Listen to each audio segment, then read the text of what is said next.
Yes. Here we go. Welcome, gentlemen, to the PR Rock Show. I'm talking to Chris O'Brien and Steve Boyce, who comprise World Opera. How are you, gentlemen? Pretty good. Despite the odd little bit of illness. Yeah. Right. You don't sound too bad for someone who's got the lurgy. You look all right, actually. Well, I hide it well. He does, doesn't yes. he? Like you a man. Get arrested like a man. if you don't. Right. You guys are very excited about your new album, Fake Gods and Fallen Idols, and have said it's your best work to date. Yes, indeed, yeah. Why do you think you're right. that's Sorry. the case? Yeah, it's a real progression from the first album, and it's got a set direction now. Whereas the first one was a little bit more scattergun, kind of thing, scattershot effect. It's this one is you can hear where it's going right from the first track. So that's why we're pleased with this, and it's a lot more complex. There's a lot more going on than the first album. Yeah, and Chris, would you agree with that? It's a lot more complex. As you said earlier, there's a lot more keyboard sort of style playing on it as well. Not just relying on Steve's guitar. There's a lot more sort of keyboards and piano type playing on it. So yeah, it's a much more well thought out. The tunes are more complex, definitely. I mean, that's and something. May I say, brilliantly produced by Mr. Boyce. That's very true. I mean, I'd noticed that on tracks like Lazarus Rising, he made me sound wonderful. There was a lot more keyboards, and there is a slight change, an element. Although there's still plenty of Mr. Boyce's guitar riffs there, thankfully. But you know what? I was actually feeling left out when I was recording. I thought I haven't put many guitar breaks on this, and then when I actually listened to it, I thought, "Good grief!" I suddenly thought, God, there's actually more of me than I realised. I think you kind of, because it melds more into the song as opposed to being standout soloing. It's more song based. I'd agree with that. It's much more part of the melody than as a solo guitar riff, if you like. And which brings me on to my next question, which I know Chris is very keen on mentioning, is the lyrics of your songs. Now, I've termed your music with a message, and it's important, I would say, that you guys like to have social comment through your lyrics and that you've got something to say. Do you feel it is important for lyrics to say something in songs now? Because not many bands are doing that nowadays. Well, for me personally, it's an integral part of the process. It's all very well having great complex music, but it doesn't say anything. I find that a bit frustrating from my point of view. So, being that I'm sort of virulently outspoken anyway about subjects, I think for me it's cathartic. It's a way of getting my particular ghosts and demons out anyway. But maybe no one comments because they can't or they're scared to. I don't know, but I'm neither. So I'm very fortunate that Steve's allows me quite a free rein to rant. Basically, because I can't come up with anything better. Well, as the first album said, you're raging from the wilderness, Chris, aren't you? Well, I'm gonna write the next one completely in Spanish, so Steve has no idea what I'm ranting about. I mean, talking of lyrics, I noticed on internet, which I think is a very clever song lyrically. You say you've got a phrase saying you sell your soul online, and that I could really relate to that because that's a view I agree with. and also think clever lyrics like A New Religion on the internet, you seem to come out with these phrases that hit the nail on the head every time, I believe. It's Pete, it How writes easy is itself, that? mate. I mean, it writes itself. I mean, look at what you guys are going through, and look how it's all how turned. This idea of this cultish new religion, and I was very careful there. This cultish new religion that it's like money, money, money, winner takes all, and nothing else matters. And I don't think that's just relevant to the UK. It's everywhere. It's endemic in the whole world. But particularly from the outside looking in, you see how venal these politicians are, and Oh, big how time. how totally in it they are just for themselves. They don't really care about you or I or the little people. So, but by saying things like this, but the other thing is you have to be able to. You have to want to listen to them. You have to be able to listen to them and understand what we're saying, because not everyone can. People.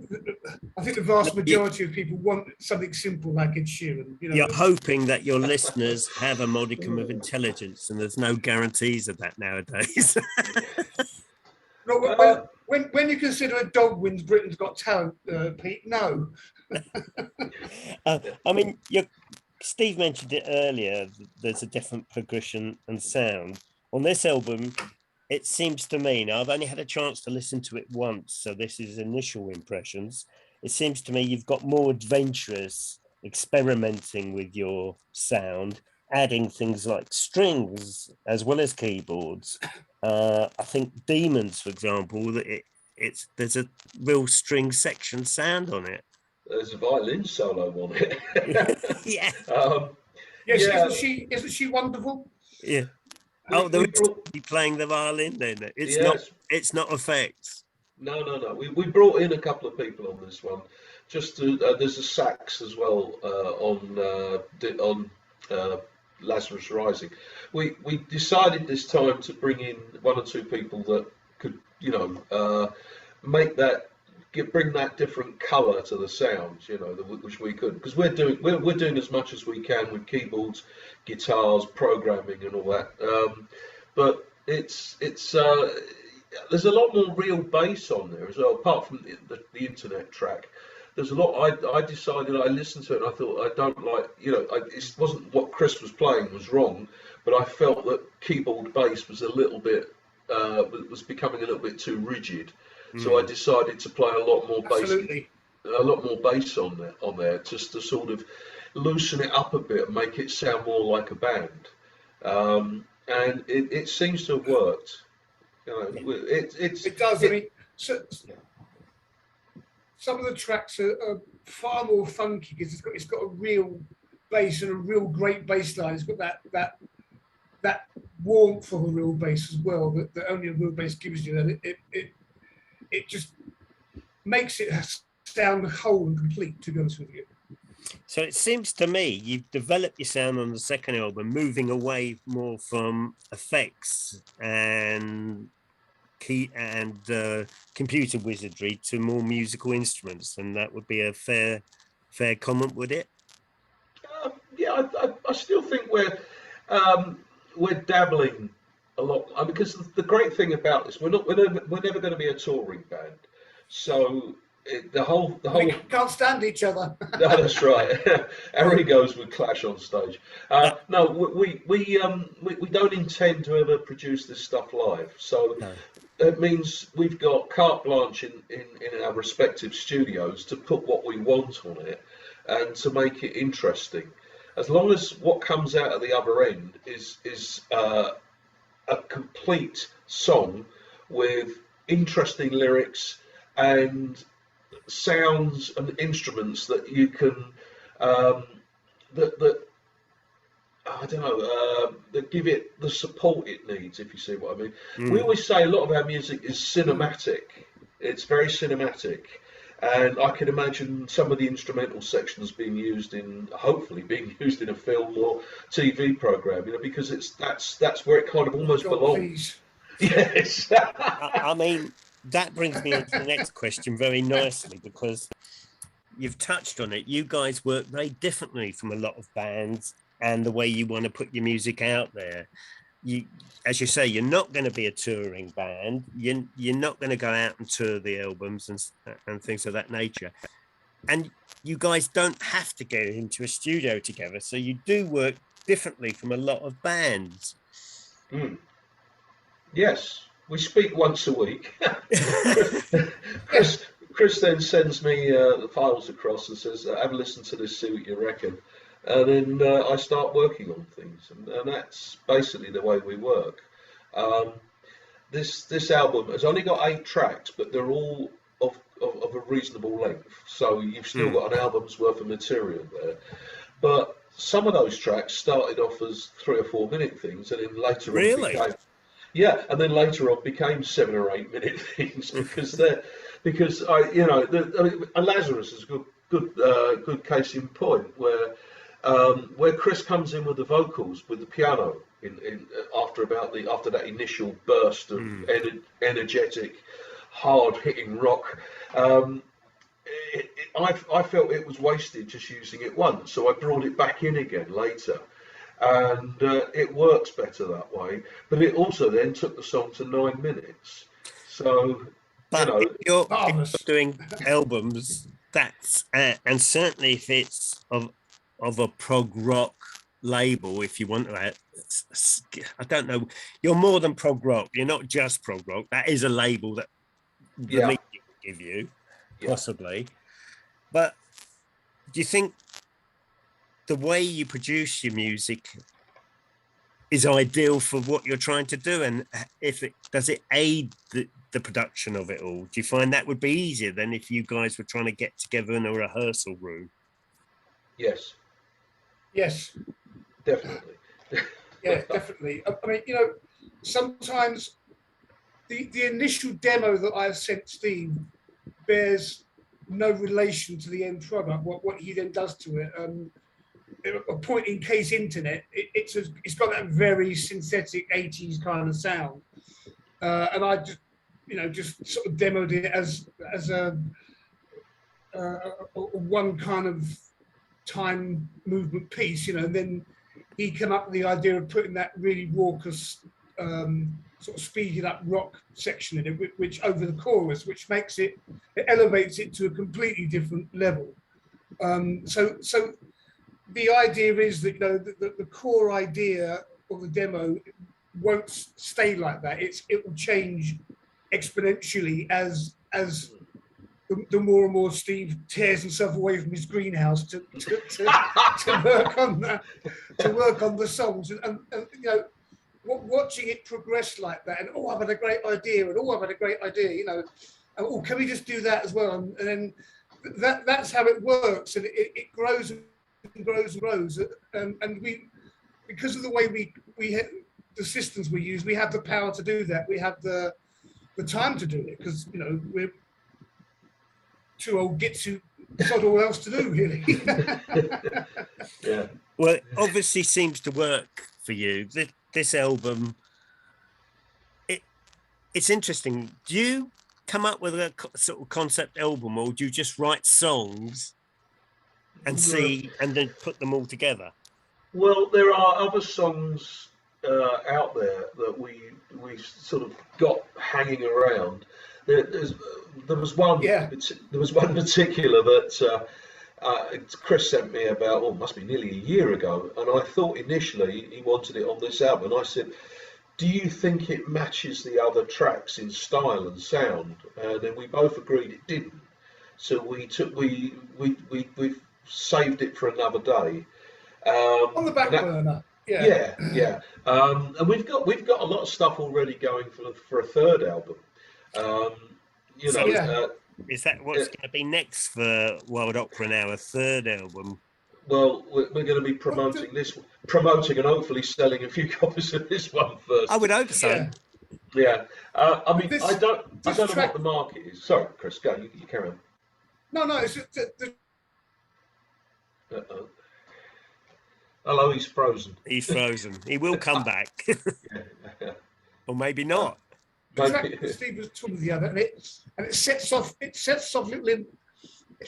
little alarm bells in my mind. I think, oh, maybe he's trying to tell me that it doesn't. So then I come around to thinking it, and really, when you sort of look into the soul, you think, no, it doesn't go with that. It really doesn't go with the general sound and image of the rest of it. So pull it back, leave it for another day, because there's always plenty of time, you know. Well, the important thing here, Steve mentioned it, you know, he'd like to sell some copies of this album. So can we tell the listeners of the PR Rock Show, where can they get this album, which, let's remind ourselves, is called Fake Gods and Fallen Idols. And before we move on to where you can get it, where did the title of the album come from? Over to you, Chris. Really, it came from looking at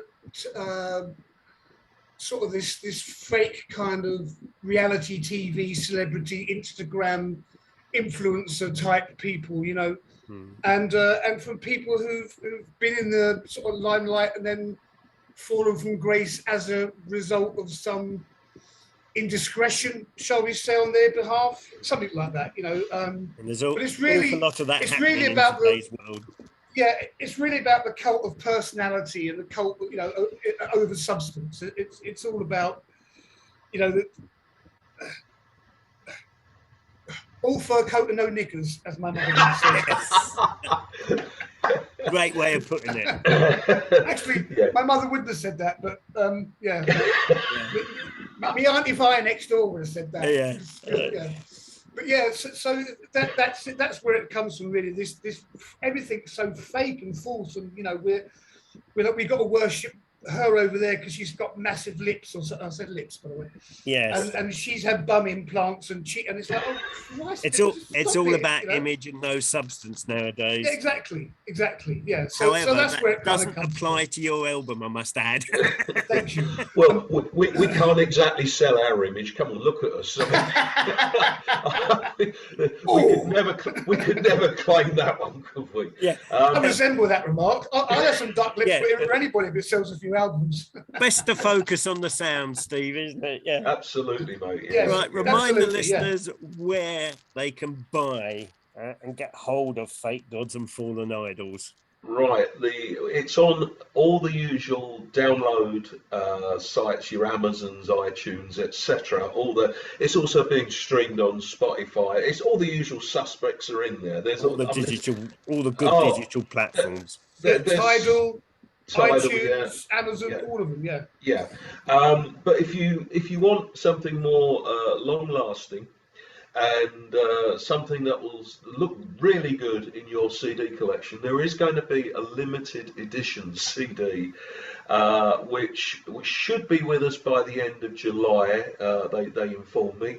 I've just got the artwork together for it, and we're going to have the lyrics printed on it this time as well, because I think that's important. That's important, certainly based on what Chris said earlier. Yeah, I think if people know what we're singing about, they're more likely to either take to it, or they might end up. Chris might end up with a load of guys with lighted torches and pitchforks outside his house. I don't know which. I don't know which. But it'll be like an old Hammer horror movie. Yeah, I just don't know. But it's yeah, I mean, some people, strangely enough, with the last album, we did it all with download and all the rest of it, and then people came to us and said, well, aren't you going to do any CDs? And I said, well, nobody buys the damn things. Well, I want one. And actually, I did a very quick run of them, and they sold out within about 2 weeks. So we thought, well, this time we're gonna do that again, and just a very short run, and see if we can sell these out as well. And if they sell that quickly, I might go for a second run. We'll just see how many people are still left there with their hands out and the £10 note being waved in the face or whatever. We'll see. Yeah. So, and if people I want to think find Steve out says he's going to go down the marketplace as well and open the back of his van up and have them. and if people want to find out about you guys, World Opera, where can they do so? Well, we have a Facebook page, which is we don't really put a lot on there. We put the occasional video on there. All the videos from the last album are on there. We also have a YouTube page which has got all the videos on it. And is that under the name of World Opera? That is indeed, yes. Yes. Yeah, apart from that, we really there's not much to say about us. We're just two guys that have been around for a few years.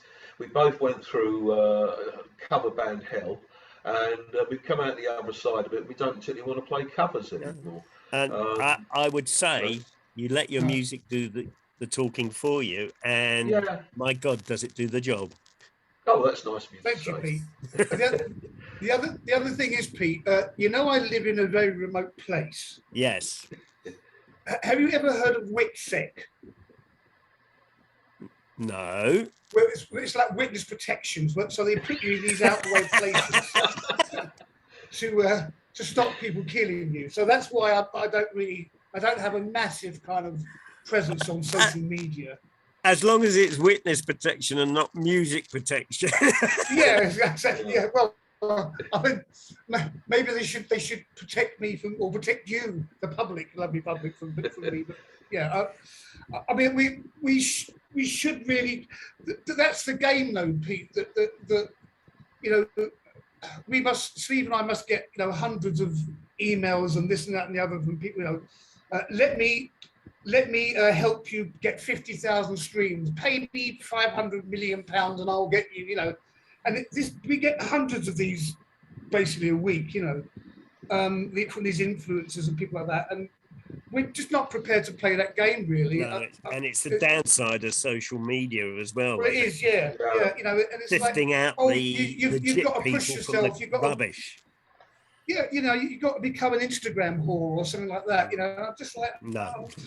Oh, Well, gentlemen, I have to say that's not going to appeal to the people that we want to sell our music to. So, I have to say, I'm loving the new album. I'm going to be looking forward to playing a lot more of it today and see where it takes me. And I must thank you both for your time today. Absolute pleasure, Pete. We hope to hear a lot more music from Wild Opera on not just the PR Rock Show, but other shows as well. Yes. There's a few of them are interested at the moment, which is nice. And as I saw somewhere else, the Finnish Prime Minister is a big rock fan. Let's have more people from music having a say in what goes on in the world. We want a Wild Opera world. You've got something worth saying, guys. We do. Many thanks for your time today. And we look forward to having you on the PR Rock Show again at some time. Thank you, Pete. Thank you, Pete. care. You're And so many thanks for your time. to us. We really appreciate it. Thank you.